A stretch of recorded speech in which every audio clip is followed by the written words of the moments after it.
Bem-vindos! Hoje vamos mergulhar num tema que nos afeta a todos. Como é que sobrevivemos no meio do dilúvio de informação que é a internet? E já nem digo prosperar, digo mesmo sobreviver. Exato. E o material que temos para analisar hoje é um bocado diferente do habitual. Não é um artigo, não é um estudo, é a transcrição de uma sessão de brainstorming. Uma conversa, na verdade, entre um humano, o Edson Zogby, e uma inteligência artificial. E o objetivo deles era, bastante ambicioso, desenhar o conceito de um filtro de internet perfeito, uma ferramenta pessoal e automática para nos ajudar a navegar neste caos. O que torna esta fonte tão interessante não é só o que, mas o como. A metodologia que eles usaram é fascinante. Completamente. Em vez de uma abordagem, linear, a conversa foi estruturada à volta de 5 personagens, 5 arquétipos, cada um com um ponto de vista radicalmente diferente. Basicamente, eles criaram um comitê de crise na própria cabeça para atacar o problema de todos os ângulos ao mesmo tempo. Exatamente. E a nossa missão hoje é precisamente essa: desconstruir esse processo. Queremos perceber não só as ideias que tiveram, mas como é que este método de usar vozes diferentes fez com que a conversa evoluísse. Sim, porque passou de um simples problema técnico. Para uma reflexão muito mais profunda sobre a nossa relação com a informação. E repara,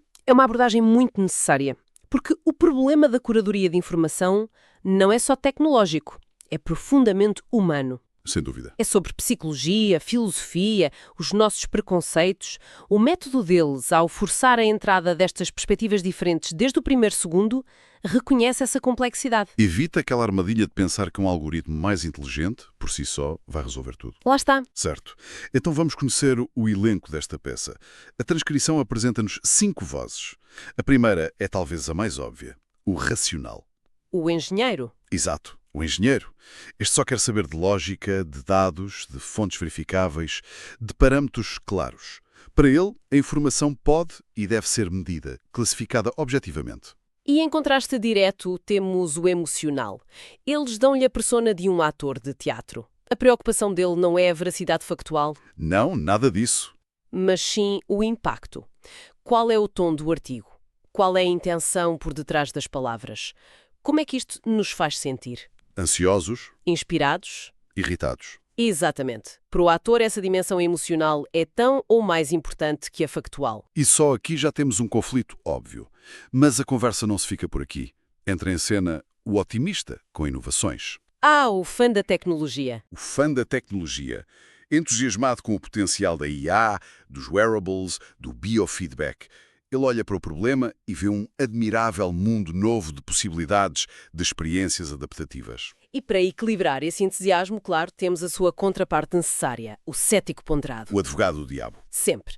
Esta é a voz da cautela. Ele que está constantemente à procura das falhas, a questionar as premissas, a perguntar o que é que pode correr mal. Quem força os outros todos a justificar as suas ideias e a pensar nas consequências. Isso mesmo. E por fim, a quinta voz, que talvez seja a mais intrigante, o filósofo abstrato. Este não está preocupado com a implementação técnica nem com o impacto imediato. Não, ele levanta as questões de fundo. O que é a verdade? O nosso objetivo é encontrar uma verdade única ou aprender a navegar múltiplas verdades? O que é que isto diz sobre nós? O que é fascinante na transcrição é que este conflito não é teórico, é imediato. Logo nos primeiros parágrafos, o engenheiro sugere a base do filtro, um algoritmo que classifica a informação com base em fontes confiáveis. Parece lógico, certo? O ponto de partida óbvio. Parece. Mas o cético não perdeu tempo. Imagino que não. Nem um pouco. Entrou logo a pé juntos com a pergunta que assombra toda a internet.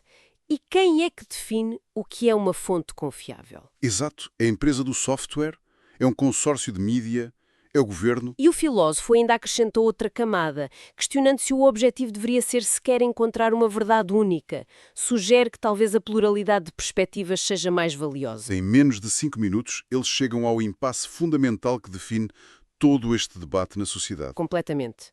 Um beco sem saída. E este impasse podia ter acabado com a conversa. O engenheiro quer objetividade, o cético diz que isso é uma ilusão e o filósofo questiona se é sequer desejável. Mas é aqui que o condutor da sessão... O Edson Zogby. Exato. Ele faz uma intervenção que muda completamente as regras do jogo. Ele clarifica a premissa. E essa clarificação é o ponto de viragem de todo o brainstorming. Ele afirma que o objetivo não é criar uma máquina da verdade universal. Um oráculo que dita o que é certo e errado para toda a gente. Não, o objetivo é criar uma ferramenta pessoal. E essa distinção é tudo. Ele explica que o utilizador tem e terá sempre o controle final. É o utilizador que define os seus interesses, as suas fontes. E pode até conscientemente decidir consumir informação de fontes que o sistema sinaliza como duvidosas. A analogia que ele usa é a dos avisos de spam no e-mail. Sim, o sistema avisa que algo parece suspeito, mas a decisão de abrir, ignorar ou apagar é sempre nossa. Exato. Esta mudança de enquadramento é absolutamente crucial. Transforma o problema de um desafio tecnológico quase impossível, que é encontrar a verdade objetiva, Para um desafio de design muito mais tangível e interessante. Como capacitar o utilizador a tomar melhor decisões? precisamente. A responsabilidade deixa de ser do algoritmo e passa a ser partilhada com a pessoa. Ok, eu percebo como isso resolve o problema do árbitro da verdade. Mas não cria um problema novo? Qual? Ao dar o controle total ao utilizador, não se corre o risco de criar a ferramenta perfeita para cada um se entrincheirar ainda mais na sua própria bolha?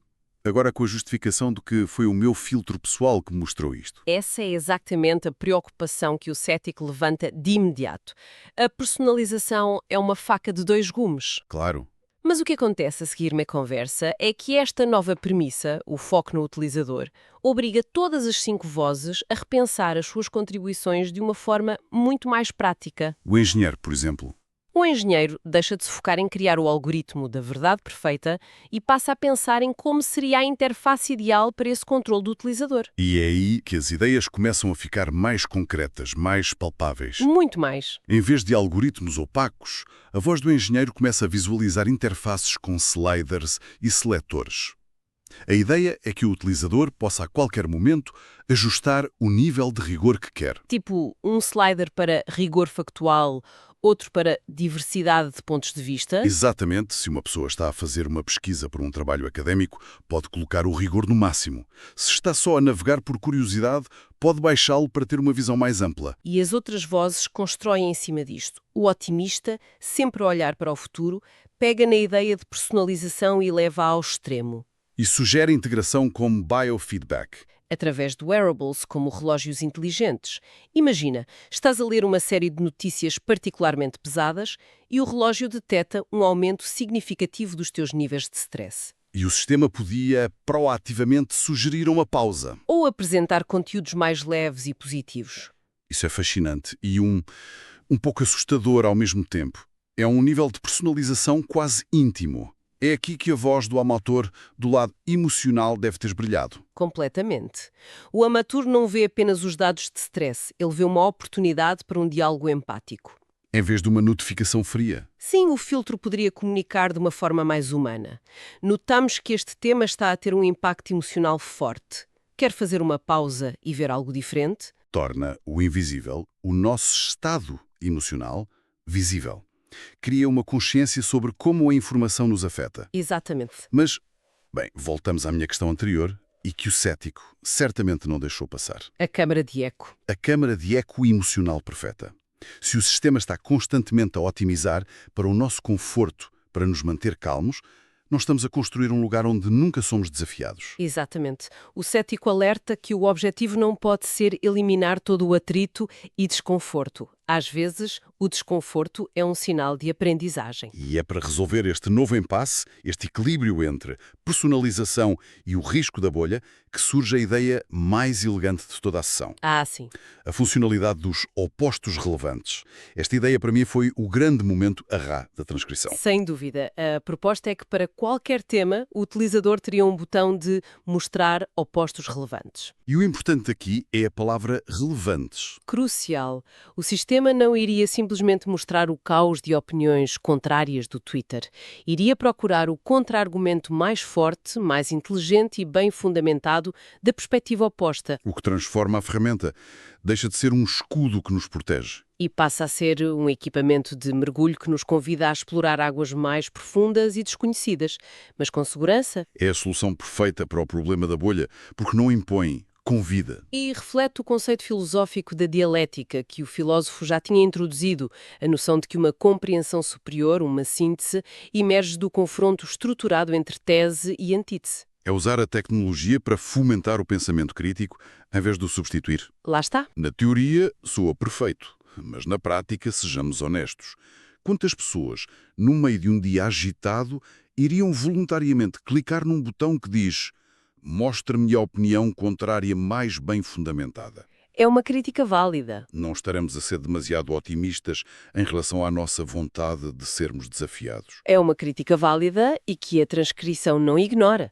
A ideia não é que toda a gente o usa toda a hora. A ideia é que a opção exista. Só a sua presença já é uma declaração de intenções. Exatamente. A sua mera presença na interface já é uma afirmação de valores, um lembrete de que existem outras perspectivas válidas.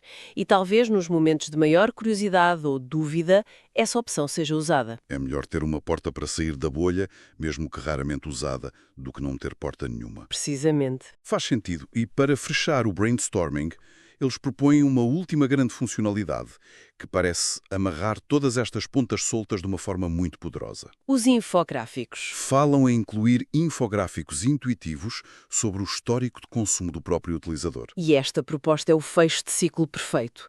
É o momento em que cada uma das 5 vozes encontra o seu propósito final e harmonioso. Como assim? O engenheiro, o racional, vê imediatamente o potencial para métricas e dashboards, gráficos que mostram os temas mais consumidos, o equilíbrio entre leituras rápidas e artigos aprofundados. A diversidade de fontes consultadas. Dados puros, organizados para análise. Exato. Mas se ficasse por aí, seria apenas mais um painel de estatísticas, algo frio. E aí que entra o ator, o lado emocional. Ele não vê gráficos, ele vê uma história. Ele imagina estes infográficos como uma narrativa visual. Em vez de um gráfico a dizer 70% política, 30% tecnologia, a interface poderia dizer algo como... Este mês, a sua curiosidade levou numa viagem pelo mundo da política. Que tal explorar um novo continente de ideias? É isso mesmo. É transformar dados em diálogo. E o otimista, claro, já está a sonhar com mapas 3D interativos. Quase como uma galáxia de conhecimento pessoal. E o cético, como sempre, está lá para alertar que estes gráficos podem ser manipuladores ou tornar-se uma distração. Uma forma de gamificar o nosso consumo de informação sem levar a uma reflexão genuína. Um alerta importante, sem dúvida. Mas é a perspectiva final do filósofo que dá o verdadeiro significado a esta ideia. Ele não lhe chama um dashboard nem uma história. Ele cunha um termo muito mais poderoso. Uma cartografia do intelecto. O mapa mostra-nos onde estivemos, onde estamos e ajuda-nos a decidir para onde queremos ir. Com esta ideia, a ferramenta deixa de ser um filtro que nos protege do mundo exterior. Sim, para se tornar num espelho que nos obriga a confrontar os nossos próprios padrões. Mostra-nos as nossas obsessões, os nossos pontos cegos, os caminhos que percorremos repetidamente e os territórios que nunca exploramos. É uma conclusão impressionante para uma conversa que começou com um problema aparentemente técnico sobre algoritmos e fontes. Sem dúvida. Eles evoluíram de como filtramos o ruído lá fora para a questão muito mais humana de como construímos, de forma consciente, o mundo cá dentro. E a ferramenta ideal que emerge deste brainstorming não é a que nos dá respostas. Mas a que nos ajuda a fazer melhores perguntas sobre nós mesmos. Exato. Essa jornada conceptual de um filtro para uma cartografia do intelecto demonstra algo fundamental sobre a tecnologia. Que é, Muitas vezes o seu verdadeiro valor não está na eficiência ou na automação, mas na sua capacidade de promover o autoconhecimento. A tecnologia mais poderosa acaba por ser aquela que funciona como um espelho. que nos devolve uma imagem de nós mesmos que talvez não soubéssemos ou não quiséssemos ver. Precisamente. O que nos deixa com um pensamento final para quem nos ouve. Se hoje existisse uma ferramenta como esta, uma cartografia detalhada de tudo o que uma pessoa consumiu online no último ano, Todos os artigos, vídeos, pesquisas, discussões. o que é que esse mapa revelaria sobre ela? Que continentes de conhecimento foram explorados e que vastos oceanos foram ignorados? E mais importante do que isso, ao olhar para esse mapa da sua própria mente, o que é que essa pessoa iria querer mudar na sua viagem para o próximo ano?